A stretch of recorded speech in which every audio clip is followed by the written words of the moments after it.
Allahabad high court ने conversion के खिलाफ बहुत गंभीर टिप्पणी किया है। मैं बार बार कह रहा हूं, भारत के लिए सबसे बड़ा खतरा कन्वर्जन है। कन्वर्टेड हिंदुओं ने ही भारत का विभाजन करवाया 1947 में। कन्वर्टेड हिंदुओं के कारण लाखों हिंदुओं का अपना घर, मकान, दुकान, परिवार सब कुछ छोड़ के पाकिस्तान से भागना पड़ा। आज की डेट में बांग्लादेश में जो हिंदुओं का नरसंहार हो रहा है वो कन्वर्टेड हिंदू ही कर रहे हैं। कश्मीर में जो नरसंहार हुआ था वो कन्वर्टेड हिंदुओं ने ही किया था। कन्वर्टेड हिंदुओं के कारण भारत के 9 राज्यों में हिंदू थर्ड क्लास जिंदगी जी रहे। कन्वर्टेड हिंदुओं के कारण भारत के 800 जिलों में से 200 जिलों में हिंदू थर्ड क्लास जीवन जी रहे। कन्वर्टेड हिंदुओं के कारण भारत के 6000 तहसीलों में से 1500 तहसीलों की डेमोग्राफी बदल चुकी है। कन्वर्टेड हिंदुओं ने ही कमलेश तिवारी से लेकर कन्हैया लाल तक हजारों लोगों की निर्मम हत्या कर दिया। कन्वर्टेड हिंदुओं ने ही हजारों बहन बेटियों को सूटकेस में भर दिया या तो फ्रिज में भर दिया। इसके बावजूद कन्वर्जन के खिलाफ कठोर कार्रवाई आज तक नहीं हो रही। भारत में अगर आप ध्यान से देखिए तो जो समस्या चल रही है वो कन्वर्जन के कारण चल रही है। कन्वर्टेड हिंदू भारत को नहीं मानते। कन्वर्टेड हिंदू वंदे मातरम नहीं बोलते। कन्वर्टेड हिंदू भारत के विचार को नहीं मानते। कन्वर्टेड हिंदू वसुधैव कुटुंबकम को नहीं मानते। कन्वर्टेड हिंदू लोकतंत्र को नहीं मानते। कन्वर्टेड हिंदू भारत के संविधान को नहीं मानते। कन्वर्टेड हिंदू भारत के नारी तू नारायणी के सिद्धांत को नहीं मानते। कन्वर्टेड हिंदू जननी जन्म भूमि से स्वर्गादेव गरीसी के सिद्धांत को नहीं मानते। कन्वर्टेड हिंदू समता, समानता, समरसता को नहीं मानते। कन्वर्टेड हिंदू कभी नहीं कहते धर्म की जय हो, अधर्म का नाश हो, प्राणियों में सद्भावना हो, विश्व का कल्याण हो। तो अगर आप ध्यान से देखिए तो कन्वर्टेड हिंदू न भारत का त्यौहार मानते हैं, न भारत का विचार मानते हैं, न भारत के सिद्धांत को मानते हैं, न भारत की जीवन शैली को मानते हैं। वो सब कुछ विदेशी मानते हैं। उनका सिद्धांत विदेशी, उनकी सोच विदेशी, उनका पढ़ने का तरीका विदेशी, उनका त्यौहार मनाने का तरीका विदेशी, सब कुछ विदेशी है। इसलिए मैं बार बार कहता हूं कन्वर्जन को रोकना बहुत जरूरी है। मुगल भी यहां कन्वर्जन कराने आए थे। सत्ता तो उनके लिए एक साधन था। सत्ता उनको इसलिए चाहिए थी क्योंकि सत्ता प्राप्त करने के बाद कन्वर्ट कराना आसान होता है। अंग्रेज भी यहां व्यापार कराने नहीं आए थे, राज करने नहीं आए थे। उनका मुख्य उद्देश्य कन्वर्जन था। सत्ता प्राप्त करने से कन्वर्जन कराना आसान हो जाता है और नतीजा आप देख लीजिए। 500 सालों तक जब तक मुगलों का राज था या विदेशियों का राज था, उन्होंने केवल और एक काम किया, लगातार कन्वर्जन कराया। कन्वर्जन को रोकने के लिए हमारे पूर्वजों ने सिख पंथ बना लिया। कन्वर्जन को रोकने के लिए हमारे हजारों पूर्वजों ने बलिदान दिया। कन्वर्जन को रोकने के लिए छत्रपति शिवाजी महाराज ने इतना बड़ा बलिदान किया, गुरु गोविंद सिंह के परिवार ने इतना बड़ा बलिदान किया। इसके बावजूद हमारे ओटजीवी, नोटजीवी कन्वर्जन के खिलाफ सामूहिक रूप से एक साथ होकर नहीं बोल रहे। अरे कन्वर्जन भारत के लिए, राष्ट्रीय सुरक्षा के लिए सबसे बड़ा खतरा है। और जो राष्ट्रीय सुरक्षा के लिए हमारे खतरा होता है उससे निपटने के लिए हमारे पास एक कानून है, एनएसए, नेशनल सिक्योरिटी एक्ट है। लेकिन भारत की कोई भी पुलिस एनएसए नहीं लगा रही है कि उसको डर है। मुझे समझ में नहीं आ रहा है कि एक शासन स्तर से एक नोटिफिकेशन इशू क्यों नहीं हो रहा है कि कन्वर्जन राष्ट्र की सुरक्षा के लिए खतरा है, इसलिए कन्वर्जन खिलाफ एनएसए लगाया जाए। कन्वर्जन से ज्यादा देश की एकता अखंडता को खतरा और किसी चीज से नहीं है। सबसे बड़ा खतरा देश की एकता अखंडता को कन्वर्जन से ही है। और जो देश की एकता अखंडता के लिए खतरा होता है उससे निपटने के लिए हमारे पास कानून है, यूएपीए। लेकिन कोई भी पुलिस यूएपीए नहीं लगा रही। क्यों? कि केंद्र की तरफ से राज्यों को कहा ही नहीं गया कि आप कन्वर्जन कराने वाले माफियाओं, उनके मददगारों के खिलाफ यूएपीए लगाइए। कन्वर्जन सबसे बड़ा देशद्रोह है।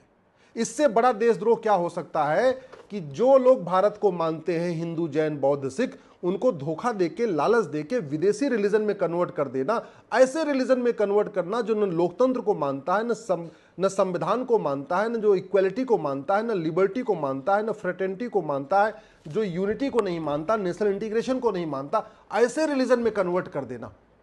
इससे बड़ा देशद्रोह क्या होगा? और देशद्रोह के लिए भारतीय न्याय संहिता में एक प्रोविजन है। लेकिन देश की कोई भी पुलिस, किसी भी राज्य की पुलिस कन्वर्जन कराने वाले माफियाओं और उनके मददगारों पे देशद्रोह की धारा नहीं लगा रही है, क्योंकि सेंट्रल से, गृह मंत्रालय से अभी तक राज्यों को कहा ही नहीं गया कि कन्वर्जन कराने वाले माफियाओं, उनके मददगारों पे देशद्रोह की धारा लगाइए। कन्वर्जन सबसे बड़ा वेजिंग वॉर है, इनडायरेक्ट वॉर है। और ये कन्वर्जन का नतीजा है। अगर 200 जिलों की डेमोग्राफी बदली है, 1500 तहसीलों की डेमोग्राफी बदली है, 9 राज्यों की डेमोग्राफी बदली है, उसमें बहुत बड़ा योगदान कन्वर्जन का है। और उसके लिए हमारे पास वेजिंग वॉर के लिए एक धारा पहले भी थी इंडियन पिनल कोड में, भारतीय न्याय संहिता में धारा है। वेजिंग वॉर के लिए आजीवन कारावास, फांसी तक की सजा है। लेकिन कन्वर्जन कराने वाले मिशनरियों, जिहादियों और उनके मददगारों पे वेजिंग वॉर की धारा ही नहीं लग रही है।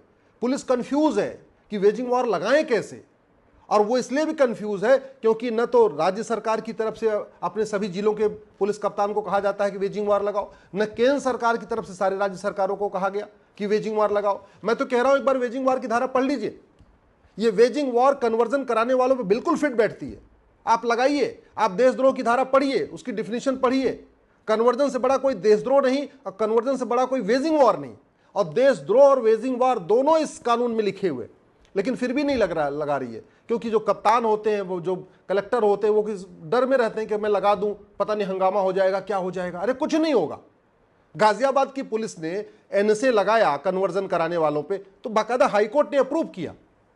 मैं कह रहा हूं कि आप देशद्रोह की धारा लगाइए, मैं गारंटी के साथ कहता हूं हाईकोर्ट अप्रूव कर देगी। आप वेजिंग वॉर लगाइए, कोई कोर्ट इसका विरोध नहीं करेगी। आप कन्वर्जन कराने वालों पे गैंगस्टर एक्ट लगाइए, ऑर्गेनाइज क्राइम लगाइए, क्योंकि कोई भी कन्वर्जन फ्री में नहीं होता। भारत में कोई भी कन्वर्जन फ्री में नहीं होता। या तो भारत के अंदर से फंडिंग होती है, या खाड़ी देशों से हवाला के जरिए फंडिंग होती है, या वेस्ट कंट्रीज से, अमेरिका से, यूरोप से एफसीआरए के जरिए फंडिंग होती है। फंडिंग 100% होती है, फ्री में कोई कन्वर्जन होता ही नहीं। तो जहां जिस क्राइम में, ऑर्गेनाइज क्राइम में बाकायदा पैसा भी आ रहा हो, फंडिंग भी हो रही है, उस पर गैंगस्टर एक्ट लगाने में क्या दिक्कत है? उसमें महाराष्ट्र में मकोका लगाने में क्या दिक्कत है? गुजरात में गुजकोका लगाने में क्या दिक्कत है? मैं कह के थक गया हूं, लेकिन मुझे लग रहा है कि जब तक केंद्र सरकार की तरफ से सभी राज्य सरकारों को नहीं कहा जाएगा, सारे डीजीपीज को नहीं कहा जाएगा कि आप कन्वर्जन कराने वालों पे कन्वर्जन को ऑर्गेनाइज क्राइम डिक्लेयर करिए, ये संगठित अपराध है, कोई एक व्यक्ति कन्वर्जन नहीं करता, बहुत सारे लोग इसमें मिले जुले होते हैं, कन्वर्जन में फंडिंग होती है, बिना पैसे के कन्वर्जन नहीं होता। राज्य सरकारें लगाना शुरू कर देगी, पुलिस लगाना शुरू कर दी, देखिए अब खौफ पैदा हो जाएगा। आज तक इतना कन्वर्जन हो चुका भारत में, किसी भी कन्वर्जन कराने वाले माफिया की 100% संपत्ति जब्त नहीं हुई। किसी भी कन्वर्जन कराने वाले मिशनरी जिहादी या उसके मददगार की नागरिकता खत्म नहीं हुई। किसी भी कन्वर्जन कराने वाले मिशनरी जिहादी या माफिया उसके मददगार को आजीवन कारावास नहीं हुआ। तो खौफ कैसे पैदा होगा? आखिर दुबई में कन्वर्जन क्यों नहीं होता? कुवैत में कन्वर्जन क्यों नहीं होता? चीन में कन्वर्जन क्यों नहीं होता? सिंगापुर में कन्वर्जन क्यों नहीं होता? जापान में कन्वर्जन क्यों नहीं होता? ये भारत में कन्वर्जन क्यों होता है? मैं हाथ जोड़ के निवेदन कर रहा हूं, भारत को बचाना है तो कन्वर्जन कराने वाले मिशनरियों, जिहादियों और उनके मददगारों पे एनएसए लगाना शुरू करिए, यूएपीए लगाना शुरू करिए, देशद्रोह की धारा लगाना शुरू करिए, वेजिंग वॉर की धारा लगाना शुरू करिए, गैंगस्टर एक्ट लगाना शुरू करिए। कन्वर्जन कराने वाले मिशनरियों, जिहादियों, उनकी मददगारों की 100% संपत्ति जब्त करना शुरू करिए। कन्वर्जन कराने वाले मिशनरियों, जिहादियों और उनके मददगारों की सिटीजनशिप खत्म करने के लिए आप सिटीजनशिप एक्ट में बदलाव करिए।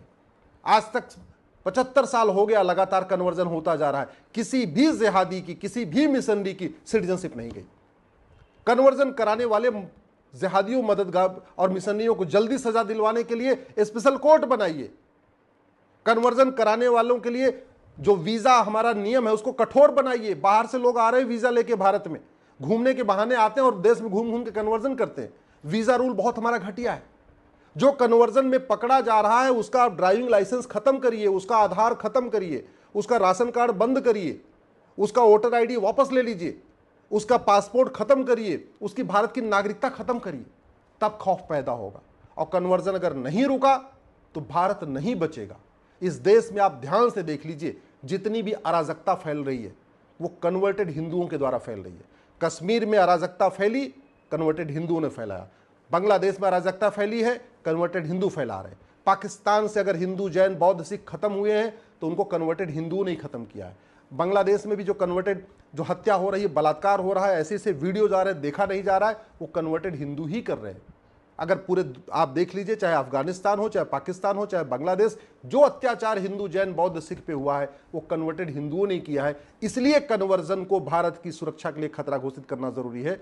कन्वर्जन को देश की एकता अखंडता के लिए खतरा घोषित करना जरूरी है। कन्वर्जन को देशद्रोह घोषित करना जरूरी है। कन्वर्जन को वेजिंग वॉर डिक्लेयर करना जरूरी है। कन्वर्जन को ऑर्गेनाइज क्राइम डिक्लेयर करना जरूरी है। कन्वर्जन कराने वाले माफियाओं, जिहादियों, मिशनरियों की 100% संपत्ति जब्त करना जरूरी है। उनकी सिटीजनशिप खत्म करना जरूरी है। उनको आजीवन कारावास, फांसी देना जरूरी है।